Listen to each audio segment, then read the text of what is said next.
Hello everyone, welcome to my channel maths with कुंडे।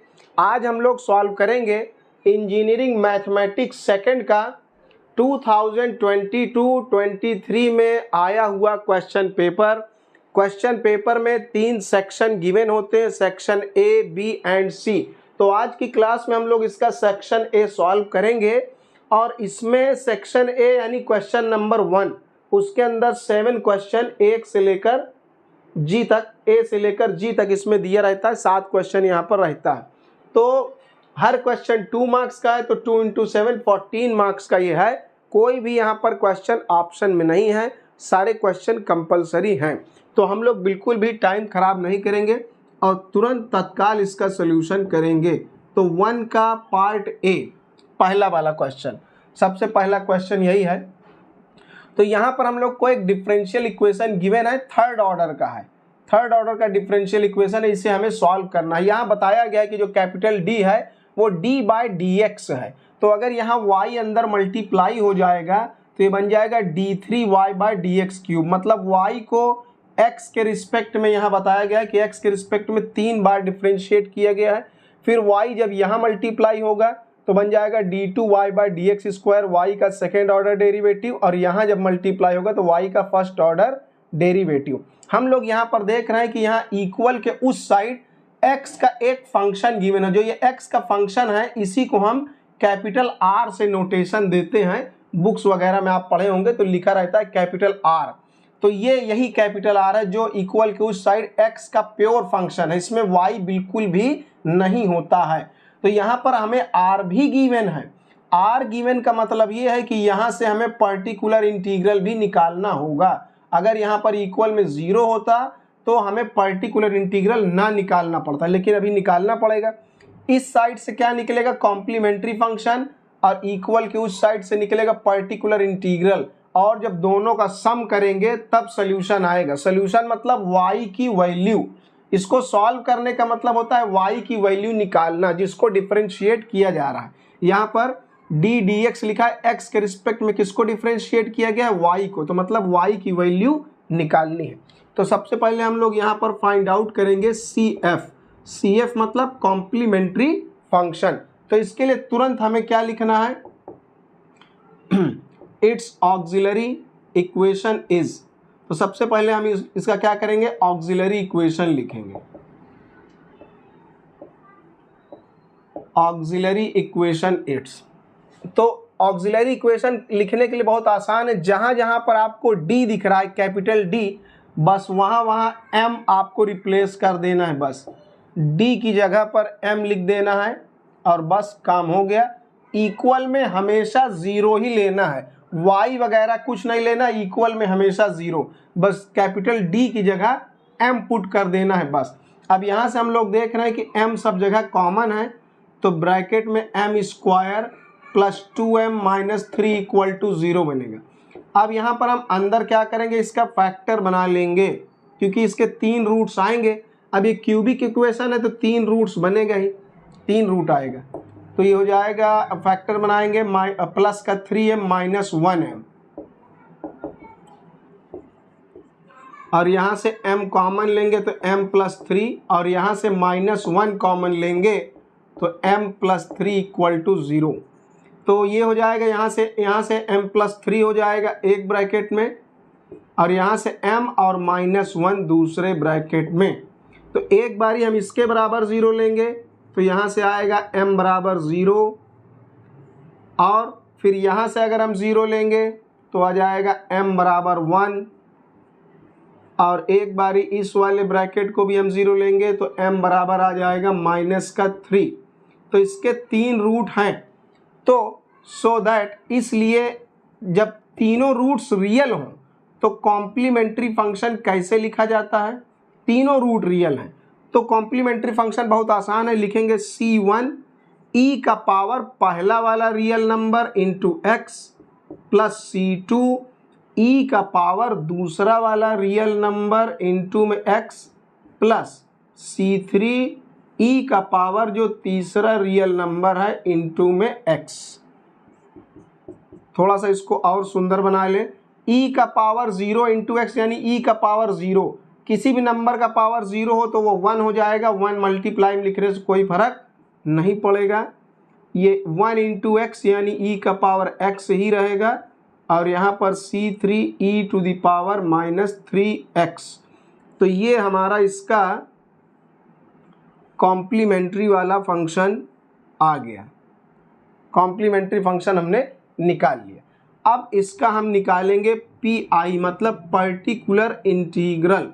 तो particular integral निकालने के लिए हम इन्वर्स ऑपरेटर मेथड का यूज़ करेंगे। तो जब भी इन्वर्स ऑपरेटर मेथड यूज़ करना है हमेशा 1 के अपॉन में ही लिखना है, ऊपर हमेशा 1 रहेगा। तो 1 अपॉन में लिखेंगे, ये जो D वाला पॉलिनोमियल दिया है कैपिटल D वाला, D³ प्लस 2D², ये हमारा D³ लिखा है, D³ एंड माइनस का 3D ये लिख देना है। सबसे पहला काम 1 अपॉन में D वाला जो फंक्शन दिया है वो लिखना है, और यहाँ इनटू में जो R दिया है, R क्या है, e to the power x है। अब बहुत बढ़िया, अगर प्योर R में जो R फंक्शन गिवन है, यहाँ पर अगर केवल प्योर एक्सपोनेंशियल फंक्शन दिया है तो तुरंत पर्टिकुलर इंटीग्रल निकलेगा। कैसे? कुछ नहीं करना है, यहाँ पर जो e का पावर में x लगा है उसका कोफिशिएंट क्या है भाई, x के मल्टीप्लाई में यहाँ कुछ नहीं है तो मल्टीप्लाई में क्या माना जाएगा, 1। जैसे अब x लिखा है तो x के मल्टीप्लाई में 1 माना जाएगा, तो x का यहाँ कोफिशिएंट कौन है, 1 है। तो सिंपली हमें क्या करना है, जहाँ जहाँ d है वहाँ वहाँ 1 हमें पुट कर देना है। तो यहाँ पर 1 पुट करेंगे तो 1 का क्यूब 1 आएगा, और यहाँ भी हम 1 रखेंगे तो 1 का स्क्वायर 1 यानी 2, और माइनस का 3 और e to the power x। तो ये क्या आ गया, 1 + 2 3 -3, तो ये आ गया 1/0। तो अब यहाँ पर हो गया मामला गड़बड़। ये इसमें कोई दिक्कत वाली बात नहीं भाई, हमें थोड़ी पता है कि ये 0 आएगा कि नहीं आएगा। अगर आपने देख कर ऑब्जर्व कर लिया तो अच्छी बात है, नहीं तो कोई दिक्कत वाली बात नहीं। यहाँ पर ये 0, लेकिन जब 0 आ जाए तब एक समस्या खड़ी हो जाती है कि इसका सोल्यूशन निकल नहीं पाएगा। तो उसको बचने के लिए उससे क्या उपाय है, तो यहाँ आप लिखेंगे हेयर f(d) = 0 है। f(d) कहाँ हो गया, 0 हो गया, यानी f(d) का मतलब जो d का फंक्शन गिवन था वो 0 आ गया। तो जब ये 0 बन जाए तब आप क्या करेंगे, अगर ये 0 ना बनता तो यहीं पर आंसर हो जाता। जब 0 बन गया, अगर 0 ना बनता तो यहाँ पर जो भी आता 1/2 3 वही आंसर हो जाता। लेकिन जब ये 0 बन जाए तब आप क्या करेंगे, तब उससे बचने के लिए हमें ये करना है कि अब ऊपर एक x लिख लेना है, जब 0 आ जाए तब ऊपर एक x लिखना है और नीचे वाले को डिफरेंशिएट कर देना है। तो डिफरेंशिएट करेंगे तो आ जाएगा 3D² और प्लस का 4D एंड माइनस का 3 into e to the power x। अब वही काम करेंगे, अब जहाँ जहाँ d है वहाँ वहाँ 1 फिर से पुट करेंगे। अगर ये फिर से 0 बना तो एक x और मल्टीप्लाई करेंगे ऊपर और इसको फिर से डिफरेंशिएट करेंगे। तो अब वही से वापस काम कर रहे हैं हम लोग, x का जो कोफिशिएंट है 1 यहाँ पुट करेंगे, तो यहाँ 1 पुट करेंगे तो कितना आ जाएगा, ये 3 आएगा, और प्लस 4 माइनस का 3। तो अब की बार नीचे 0 नहीं आया, तो ये हमारा particular integral x to the power 4 into e to the power x ये हमारा आ गया। तो अब इसका फाइनल सोल्यूशन क्या हो जाएगा, तो y = क्या होता है, complementary function plus particular integral. Final answer कैसे लिखते हैं, CF + PI से। तो पहले कॉम्प्लीमेंट्री फंक्शन लिखा जाएगा, अब प्लस पर्टिकुलर इंटीग्रल, तभी y की वैल्यू आएगी। तो कॉम्प्लीमेंट्री फंक्शन क्या है, यहाँ से C1 + C2 e to the power x plus C3 e to the power -3x। तो y का वैल्यू कैसे निकलेगा, पहले complementary function and plus particular integral, दोनों के सम से ही फाइनल y का वैल्यू आएगा। तो ये हमने निकाल लिया है 1a का सॉल्यूशन। तो ये इसका कंप्लीट हो गया, ये हो गया 1 का a वाले का फाइनल आंसर। उसके बाद 1 का बी क्या कह रहा है, 1 का पार्ट बी, इसमें कह रहा है explain the first shifting property of Laplace transform. Laplace transform पर तो क्वेश्चन पूछना ही है, अभी हो सकता है इसी पेपर में लॉन्ग क्वेश्चन में भी लाप्लास ट्रांसफॉर्म आए, ये आता जरूर है। तो बोल रहा है कि लाप्लास ट्रांसफॉर्म का फर्स्ट शिफ्टिंग प्रॉपर्टी क्या है, एक्सप्लेन करिए और विद एग्जांपल। तो सबसे पहला इसका हम स्टेटमेंट लिख दे रहे हैं। लाप्लास ट्रांसफॉर्म का फर्स्ट शिफ्टिंग प्रॉपर्टी का स्टेटमेंट क्या है, इसका स्टेटमेंट ये कहता है कि इफ अगर Laplace transform of F T, किसी फंक्शन एफ टी का लाप्लास ट्रांसफॉर्म ये है, ये स्टैंडर्ड नोटेशन है, जिसका लाप्लास ट्रांसफॉर्म निकालना होता है उसको स्मॉल एफ में लिखते हैं, और जब इसका लाप्लास ट्रांसफॉर्म निकल आता है तो उसे हम कैपिटल एफ से लिखते हैं। मतलब ये स्मॉल एफ का जो लाप्लास ट्रांसफॉर्म है वो कौन है, कैपिटल एफ है। तो अगर एफ टी का लाप्लास ट्रांसफॉर्म एफ एस है तो फर्स्ट शिफ्टिंग प्रॉपर्टी कहती है कि लाप्लास ट्रांसफॉर्म ऑफ ई का power A T into F T अगर निकाला जाए तो क्या होगा, मतलब इसी फंक्शन में अगर ई का पावर ए टी मल्टीप्लाई कर दे तब क्या हो जाएगा, तब स्टेटमेंट कहता है कि कुछ नहीं होगा, जहां एस है वहां एस माइनस ए आ जाएगा, बस ये स्टेटमेंट है। मतलब अगर किसी फंक्शन का लाप्लास ट्रांसफॉर्म पता है और उसी फंक्शन में अगर ई का पावर ए टी मल्टीप्लाई कर दे तो लाप्लास ट्रांसफॉर्म क्या हो जाएगा, कुछ नहीं होगा, एस की जगह एस माइनस ए हो जाएगा, बस। तो इसका बस 2-3 लाइन में प्रूफ भी है। ये छोटा सा थियरम है इसलिए 2 मार्क्स में यहाँ डाल दिया गया है। तो हम लोग यहाँ पर सबसे पहले लिखेंगे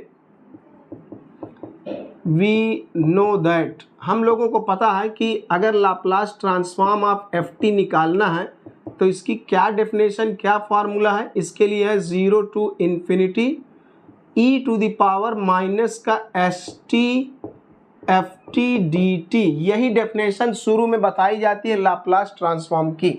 ये हमें पता है कि अगर किसी भी फंक्शन का लाप्लास ट्रांसफॉर्म निकालना है तो 0 टू इन्फिनिटी ई का पावर माइनस एस टी और डी टी ये फिक्स है, जिसका लाप्लास ट्रांसफॉर्म निकालना है उसको उठाकर यहाँ रख देना है बस, और फिर इंटीग्रल कैलकुलेट करने ना उसका लाप्लास ट्रांसफॉर्म आ जाएगा। तो नाउ ये तो डेफिनेशन कहता है कि भाई ये होता है, तो ठीक है, हमें तो निकालना है लाप्लास ट्रांसफॉर्म ऑफ ई का power A T into F T का, हमें इसका निकालना है। इसका तो डेफिनेशन हम जान ही रहे हैं कि ये डेफिनेशन है, तो लेकिन जब ई का पावर ए टी मल्टीप्लाई होगा तो क्या होगा, तो अगर कोई चीज़ को प्रूव करना है तब तो एक्चुअल डेफिनेशन पर जाना ही पड़ेगा। तो हमें कुछ नहीं करना है, ई का पावर माइनस एस टी और डी टी तो फिक्स रहते ही हैं, जिसका लाप्लास ट्रांसफॉर्म निकालना है उसको यहाँ लिखना है। तो बस हमें तो इसका निकालना है तो इसको उठाकर हम यहाँ लिख देंगे।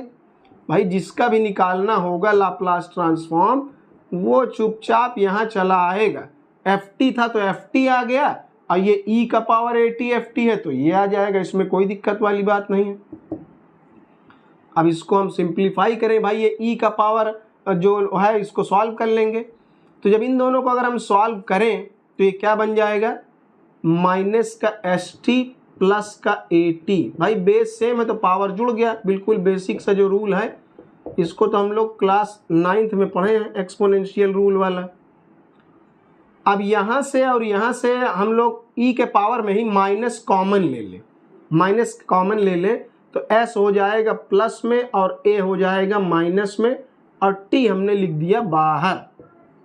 बस ये यहाँ पर जो इतना बड़ा ये दिख रहा है इसको हम कंपेयर करें। अब इस फॉर्मूले को या तो हम लोग ऐसे कर लें,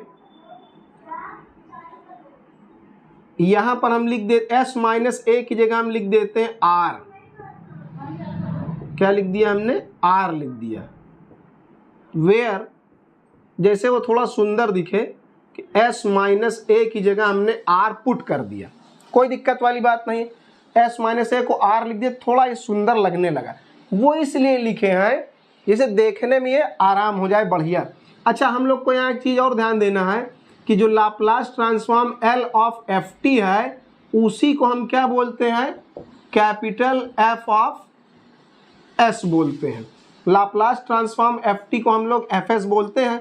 तो चाहे ये Laplace transform of F T बराबर ये इंटीग्रल फॉर्मूला लिख दें, भाई कैलकुलेशन करना है तो ये यूज करना पड़ेगा, लेकिन जो इसका आंसर आएगा उसे हम Fs कहते हैं, ये ऊपर बताया भी गया है। तो L ऑफ एफ टी को Fs लिखा जाता है। तो हम लोग यहाँ देख रहे हैं इसको मिलाएं और इसको मिलाएं, ये चीज और ये चीज बिल्कुल सेम है। यहाँ S लिखा, यहाँ R लिखा, इतना ही फर्क है। तो अगर यहाँ S लिखा है तो ये F ऑफ S है, तो अगर यहाँ R लिखा है तो ये F ऑफ R होगा। इसमें कौन सी बड़ी बात, बस ठीक है।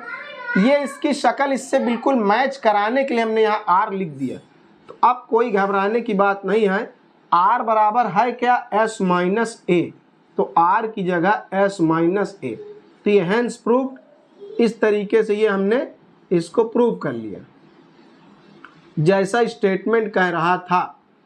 ये हम लोगों ने स्टेटमेंट बताया। तो लाप्लास ट्रांसफॉर्म ऑफ e का पावर at एफ टी बराबर क्या आ गया, f ऑफ s माइनस ए आ गया। इसको हम लोग एक एग्जाम्पल से समझ लेते हैं, क्योंकि एग्जाम्पल सॉल्व करने के लिए क्वेश्चन में कहा भी है कि एक एग्जाम्पल भी आप बताइए, ये बोला है विद एग्जाम्पल, एक एग्जाम्पल भी देना है। तो हम लोगों को यहाँ पर एक फॉर्मूला लिख देना है कि जैसे अगर लाप्लास ट्रांसफॉर्म निकालना है t to the power n का, तो t की पावर n का जो लाप्लास ट्रांसफॉर्म होता है n factorial upon s to the power n plus 1 होता है। ये फॉर्मूला हम लोगों को पता है। तो ये है, तो अगर हम लाप्लास ट्रांसफॉर्म ऑफ e का पावर at इंटू t का पावर n निकालें तो क्या हो जाएगा, रूल के हिसाब से भाई t की पावर n का हमें लाप्लास ट्रांसफॉर्म पता है। तो रूल क्या कहता है, अगर किसी भी फंक्शन में e का पावर at आपने मल्टीप्लाई किया तो क्या होगा, कुछ नहीं होगा, बस जहां s है वहां s माइनस ए आ जाएगा। a क्या है, जो e की पावर में यहाँ t का कोफिशिएंट है।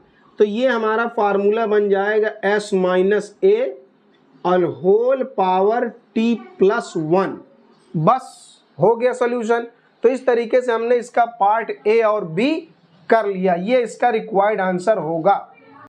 उसके बाद 1 का पार्ट सी है। इस क्वेश्चन में कह रहा है discuss the convergence of the sequence un where un is equal to sine of 1/n। तो यहाँ पर एक सीक्वेंस गिवन है, इस सीक्वेंस का हमें कन्वर्जेंस पता लगाकर बताना है। कन्वर्जेंस का मतलब यही है कि वो कन्वर्ज करेगा या डाइवर्ज करेगा। तो इसके लिए हम लोग एक कंपैरिजन टेस्ट लगाएंगे और उसी कंपैरिजन टेस्ट से इसका तुरंत तत्काल और बहुत शॉर्ट में आंसर आ जाएगा। तो उस कंपैरिजन टेस्ट में क्या कहा जाता है, उसके लिए हमें एक स्टेटमेंट आपको पहले बता देते हैं कि जैसे यहाँ पर बताया गया है कि if sigma un and sigma vn are two positive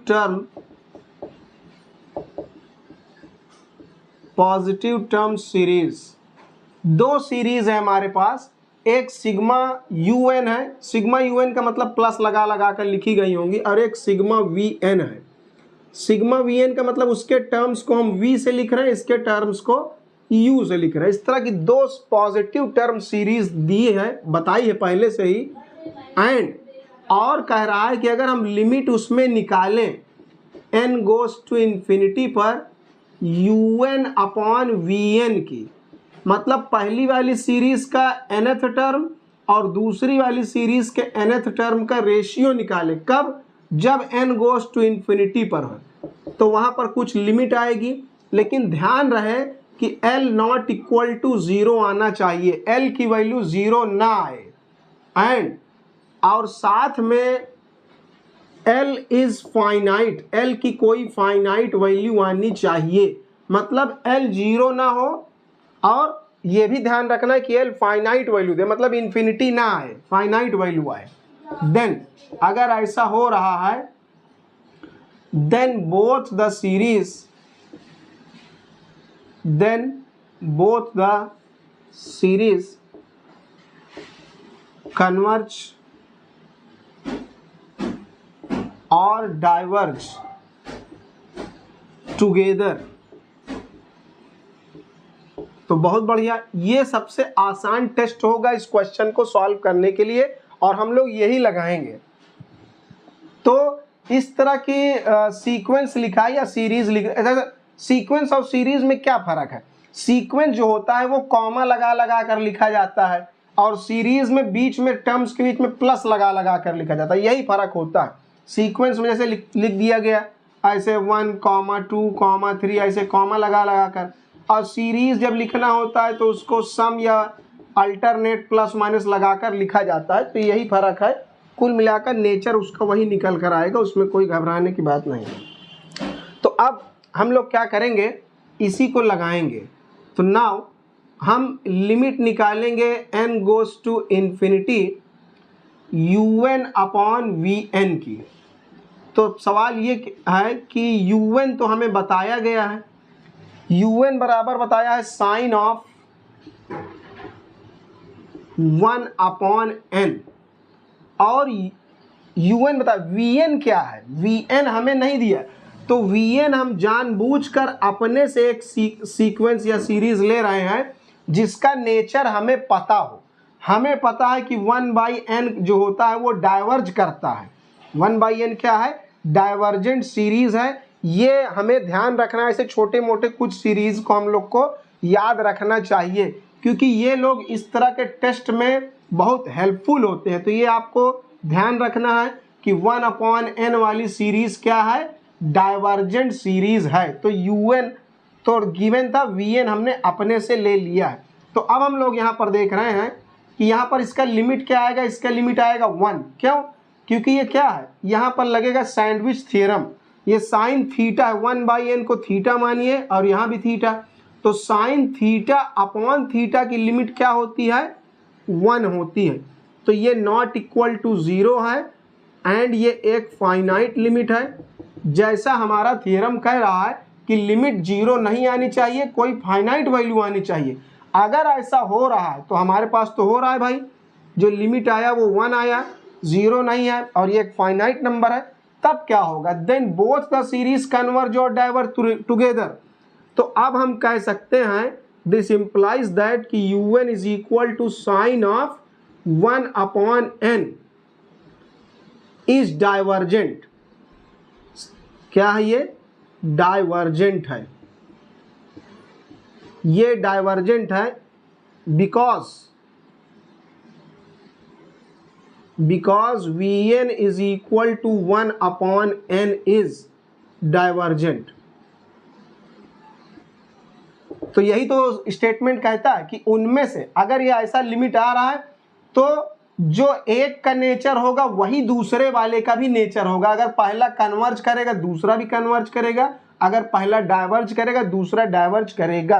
तो ये डाइवर्ज कर रहा था, इसका मतलब इसका भी वही नेचर होगा जो नीचे वाले का है। तो ये एक डाइवर्जेंट सीरीज है, इसलिए जो साइन 1/n है वो भी डाइवर्जेंट है। तो इस तरीके से ये हो गया 1 का सी वाला। बहुत बढ़िया, इसका बहुत सुंदर सा और एकदम छोटा प्रूफ इसका ये है। उसके बाद 1 का डी वाला, 1 का डी में बताया गया है एक फंक्शन गिवन है f of z is equal to mod z का square is not analytic at origin. इसे हमें प्रूव करना है कि एनालिटिक नहीं है। इसको हम आपको दो तरीके से करके दिखाते हैं और दोनों ही बहुत छोटे और सुंदर प्रूफ हैं। तो यहाँ पर गिवन है हम लोगों को कि f of z is equal to mod z का स्क्वायर।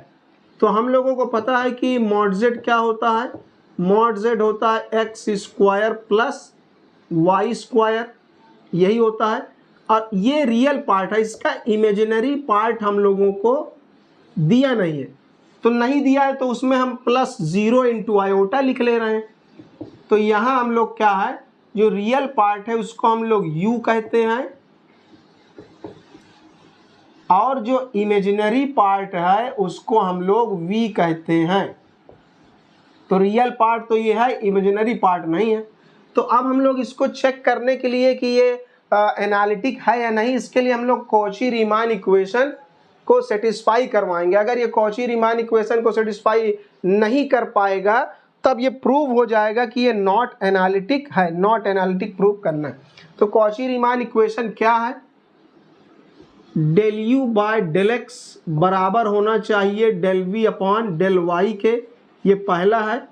और दूसरा है यहाँ पर y इधर आ जाएगा, x उधर चला जाएगा, यहाँ माइनस लगा लीजिए, उस साइड माइनस लगा सकते हैं। तो अगर पहली वाली कंडीशन है चेक किया हमने, पहला ही वाला फेल कर गया तो वहीं छोड़ देंगे, अगला वाला चेक करने की कोई ज़रूरत ही नहीं है। तो हम लोग पहला वाला ही चेक कर रहे हैं। अगर ये ठीक हुआ तो इसको भी चेक करेंगे, अगर यहीं पर गड़बड़ हो गया तो वहीं पता चल जाएगा कि ये कॉची रीमान को सेटिस्फाई नहीं कर पा रहा, इसलिए एनालिटिक नहीं होगा। तो del u by del x निकालेंगे, u को x के रिस्पेक्ट में डिफ्रेंशिएट करेंगे पार्शियली, तो y हमारे लिए कांस्टेंट होगा, तो x स्क्वायर का होगा 2x and del v upon del y।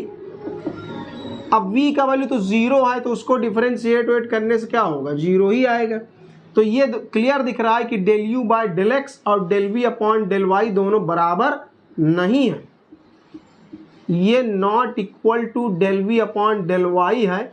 अब कॉची रीमान इक्वेशन का फर्स्ट वाला कंडीशन को ये सेटिस्फाई नहीं कर पाया, तो जो फंक्शन कॉची रीमान इक्वेशन को सेटिस्फाई नहीं करेगा वो क्या होगा, नॉट एनालिटिक होगा।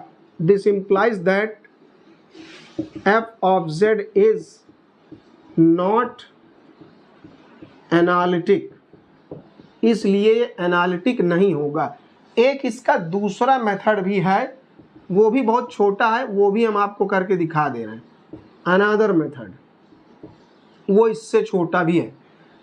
कॉची रीमान इक्वेशन का एक दूसरा वर्जन भी है, उसमें हम लोग ये चेक करते हैं del f by del z bar. जो फंक्शन गिवन है उसे हम जेड बार के रिस्पेक्ट में डिफ्रेंशिएट करते हैं, और अगर वो 0 के बराबर नहीं आया तो वो नॉट एनालिटिक होगा। ये हम लोग को यहाँ पर करना है। तो हम लोग को कौन फंक्शन दिया, यहाँ पर हम लोगों को फंक्शन यहाँ पर गिवन है मॉड जेड का स्क्वायर। तो मॉड जेड का स्क्वायर बराबर होता है जेड इंटू जेड बार।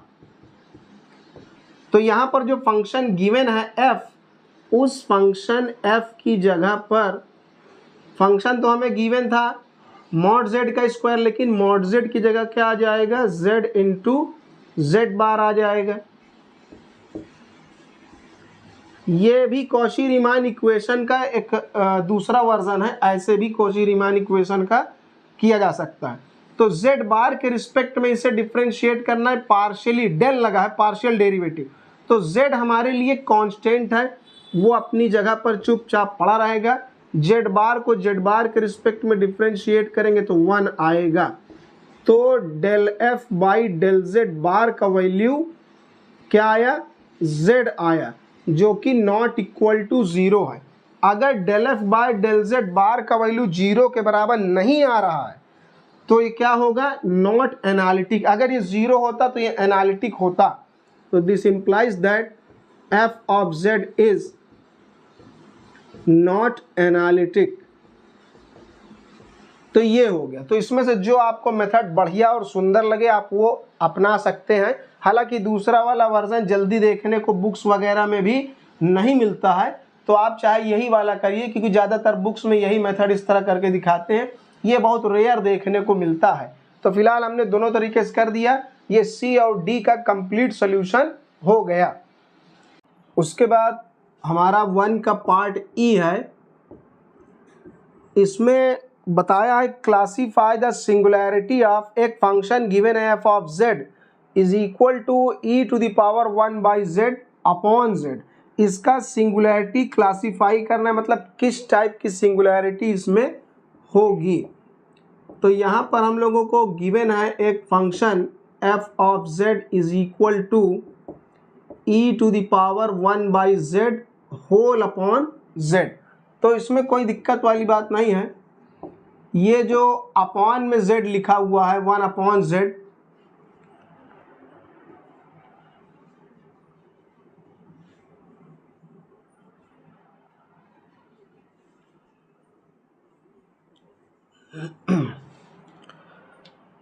उसके बाद 1 का पार्ट ई वाला गिवन है, पार्ट ई। इसमें बताया है क्लासीफाई द सिंगुलैरिटी। क्लासीफाई करना है मतलब पता लगाना है किस टाइप की सिंगुलैरिटी है इस फंक्शन में। f of z is equal to e to the power 1/z upon z। तो यहाँ पर इसकी सिंगुलैरिटी का पता लगाना है किस टाइप की सिंगुलैरिटी यहाँ होगी। तो ये बताया गया है e to the power 1/z and whole upon z। तो इसको हम देखिए कैसे लिख पाते हैं। ये जो अपॉन में z लिखा है इस 1/z को हम लिख दे रहे हैं बाहर। फिर उसके बाद हम लोग यहाँ पर e की पावर x का एक्सपेंशन का फार्मूला लगाएंगे। e की पावर x का एक्सपेंशन क्या होता है? 1 plus x square by factorial 2 plus x cube by factorial 3 and so on. यही एक्सपेंशन हम लोग यहाँ पर अप्लाई करेंगे। तो ये 1/z बाहर आ चुका है, तो e की पावर x की जगह क्या लिखा है? 1/z लिखा है। तो जहाँ जहाँ x है वहाँ वहाँ 1/z पुट करेंगे। तो 1 प्लस x स्क्वायर मतलब 1/z का स्क्वायर, और अपॉन में फैक्टोरियल 2 तो वो इसके मल्टीप्लाई में नीचे ही पड़ा रहेगा, और प्लस x क्यूब यानी 1/z का होल क्यूब अपॉन फैक्टोरियल 3, तो फैक्टोरियल 3 नीचे ही रहेगा मल्टीप्लाई में एंड सो ऑन। इस तरीके से ये चलेगा। इस वाले z को भी हम अंदर मल्टीप्लाई कर दे रहे हैं। ये तो ये 1/z अंदर जाएगा और यहाँ पे ये जाएगा तो 1/z स्क्वायर बन जाएगा, और ये यहाँ जाएगा तो 1/z क्यूब बन जाएगा। चाहे तो हम फैक्टोरियल 2 को सॉल्व कर दें तो 2 बन जाएगा, और ये 1/z की पावर 4, इस z को अंदर मल्टीप्लाई कर रहे हैं, 3 का फैक्टोरियल यहाँ 6 हो जाएगा एंड सो ऑन। उसके बाद थोड़ा सा एक लास्ट लाइन और, इसको हम ऊपर ले आएंगे तो z का पावर -1 और ये z का पावर -2, z का पावर -3 अपॉन 2 नीचे रहेगा, और z का पावर -4 अपॉन 6 नीचे रहेगा एंड सो ऑन। तो यहाँ पर हम लोग देख रहे हैं कि ये फाइनली इस तरह बना। तो जो फंक्शन f ऑफ z है इसमें infinite number of negative power है z के। जब infinite number of negative terms हो z की पावर में तो वहाँ इसेंशियल सिंगुलैरिटी होती है। तो यहाँ पर ये इनफाइनाइट तक जाएगा, तो यहाँ बस लिख देना है हम लोगों को, since there are infinite number of terms in the negative powers of z। यहाँ पर इनफाइनाइट नंबर ऑफ टर्म्स है नेगेटिव पावर ऑफ z के इनफाइनाइट नंबर ऑफ टर्म्स है जिसमें नेगेटिव पावर लगी है, so that it has essential singularity. इसलिए यहाँ पर इसेंशियल सिंगुलैरिटी होगी जब किसी फंक्शन में z के इनफाइनाइट नंबर ऑफ टर्म्स हो, वो भी नेगेटिव टर्म्स हो, तो वहाँ पर क्या होती है? सिंगुलैरिटी जो होती है वो इसेंशियल सिंगुलैरिटी होती है। उसके बाद 1 का पार्ट f है। f वाले में क्या बताया गया है? एक फंक्शन गिवन है, इसका हमें इनवर्स लाप्लास ट्रांसफॉर्म निकालकर बताना है। तो यहाँ पर लाप्लास इनवर्स निकालना है 1/s² प्लस 2s प्लस 2 का। बहुत आसान है ये, इसमें कोई दिक्कत वाली बात नहीं है।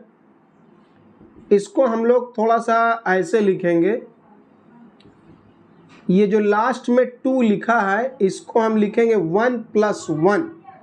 इससे क्या फ़ायदा होगा, कुछ न कुछ तो फ़ायदा होगा ही। तो ये हम इसको अलग ब्रैकेट में बंद कर ले रहे हैं। तो अब इससे क्या बन जाएगा, अब ये बन जाएगा, इतना हमारा बन जाएगा s + 1 का होल स्क्वायर। ये और जो ये लास्ट में 1 लिखा है, इस 1 के ऊपर भी हम स्क्वायर लगा दे तो कोई फर्क पड़ेगा नहीं। तो अब यहाँ पर हम लोग एक फार्मूला रिकॉल करते हैं कि अगर लाप्लास इन्वर्स निकालना है 1/s - a का होल स्क्वायर + b स्क्वायर, तो इसके लिए फार्मूला होता है 1/b e⁻at into sine of bt, sine bt लिखा है। तो ये फार्मूला इसके लिए होता है। यहाँ पर साइन bt है, थोड़ा सा वो कम क्लियर दिख रहा है, साइन bt। तो बस यही फार्मूला हम लोग लगा देंगे, इसकी शक्ल बिल्कुल इससे मैच करती है, तो ये यहाँ पर लग जाएगा। तो इसलिए क्या हो जाएगा हमारा, इसके बराबर में लाप्लास इन्वर्स इसका बराबर ये होता है। तो हम लोग कंपेयर कर लें, यहाँ पर a लिखा हुआ है और यहाँ पर 1 लिखा हुआ है। तो जैसे यहाँ से अगर रूट निकाले तो s बराबर में प्लस का a आएगा, और यहाँ से रूट निकाले तो s बराबर -1 आएगा। मतलब यहाँ से जैसे a पुट किया गया है तो यहाँ से -1 पुट करेंगे, तो 1/b, b मतलब b की जगह कौन है, 1 है, तो यहाँ जब फार्मूले में रखेंगे तो 1/1 और e⁻at। जैसे हम लोग यहाँ पर अगर यहाँ -a है तो यहाँ +a लगा है, अगर +a है तो -a लगेगा। जाहिर सी बात है, इसका रूट निकाल के तब लिखा जाता है। तो यहाँ से रूट आएगा प्लस का a और यहाँ से रूट आएगा -1। जब इक्वल में उस पार 0 लेते हैं, जैसे s + 1 के बराबर 0 लिया, रूट निकाला गया, तो उल्टा रूट आता है अपोजिट साइन के साथ। तो वही बात है, चाहे इसी तरह समझ लें कि माइनस का a प्लस बन जाएगा तो प्लस वाला माइनस बन जाएगा। तो 1/b e⁻at, तो यहाँ a की जगह है -1 इंटू में t और साइन ऑफ bt, तो b की जगह हमारे पास क्या है 1 इंटू t, बस हो गया। तो 1/1 से तो कुछ मिलेगा नहीं, तो e⁻t इंटू साइन t। तो ये है हमारा इसका रिक्वायर्ड आंसर, ये हो जाएगा।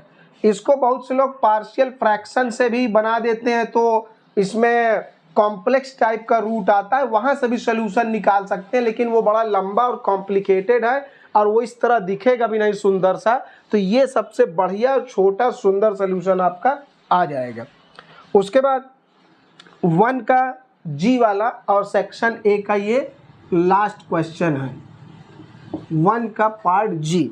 इसमें बोल रहा है find the invariant points of transformation w = 2z + 6/z + 7। इसके इनवेरिएंट पॉइंट्स निकालने हैं। तो जब कन्फॉर्मल ट्रांसफॉर्मेशन किया जाता है यहाँ पर, या कन्फॉर्मल मैपिंग की जाती है, तो उसमें कुछ पॉइंट्स होते हैं जो w प्लेन से z प्लेन पर जाने पर उनका पोजीशन चेंज नहीं होता, वो इनवेरिएंट होते हैं। तो वही पूछ रहा है कि ऐसे कौन कौन से पॉइंट है इस फंक्शन में जो इनवेरिएंट हैं। तो इसके लिए बहुत आसान है, फॉर इनवेरिएंट पॉइंट्स के लिए पुट करेंगे हम w बराबर z। बस कुछ करना नहीं है, इनवेरिएंट पॉइंट के लिए आपको w की जगह z पुट कर देना है, और बाकी अपनी जगह पर लिखा हुआ है 2z + 6/z + 7। अब इसको सॉल्व करके z का वैल्यू निकाल लेना, ये इधर मल्टीप्लाई हो जाएगा, z² + 7z = 2z + 6, ये इधर आ जाएगा। तो 7 में से 2 चला जाएगा तो प्लस का 5z - का 6 बराबर 0। बस इसका फैक्टर बना लेना है, प्लस का 6z माइनस का 1z माइनस 6 बराबर 0। यहाँ से z कॉमन लेंगे तो z प्लस 6 माइनस 1 कॉमन लेंगे तो z प्लस 6 बराबर 0। तो z प्लस 6 एक ब्रैकेट में और z माइनस 1 बराबर दूसरे ब्रैकेट में। तो यहाँ से रूट निकालेंगे तो आएगा 1 और यहाँ से निकालेंगे तो माइनस का 6। तो यही दोनों क्या हैं, इनवेरिएंट पॉइंट्स हैं। तो इस तरीके से हमारा सेक्शन ए कंप्लीट हो गया।